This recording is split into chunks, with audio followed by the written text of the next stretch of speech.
കണ്ണട വെച്ചിട്ട് വടിയും കുത്തി നടന്നിട്ട് നമുക്ക് നാടിത് നേടിത്തന്നു നമ്മുടെ ഗാന്ധിയപ്പൂപ്പൻ.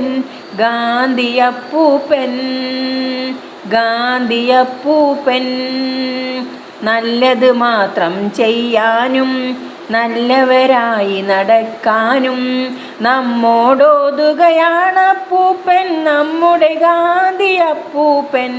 ഗാന്ധിയപ്പൂപ്പൻ ഗാന്ധിയപ്പൂപ്പൻ തൊഴുകൈയോടെ നമിക്കാനും തോക്കില്ലാതെ ജയിക്കാനും നമ്മെ പണ്ട് പഠിപ്പിച്ചല്ലോ നമ്മുടെ ഗാന്ധിയപ്പൂപ്പൻ. ഗാന്ധിയപ്പൂപ്പൻ ഗാന്ധിയപ്പൂപ്പൻ വട്ടക്കണ്ണട വെച്ചിട്ട് വടിയും കുത്തി നടന്നിട്ട് നമുക്ക് നാടിത് നേടിത്തന്നു നമ്മുടെ ഗാന്ധിയപ്പൂപ്പൻ. ഗാന്ധിയപ്പൂപ്പൻ ഗാന്ധിയപ്പൂപ്പൻ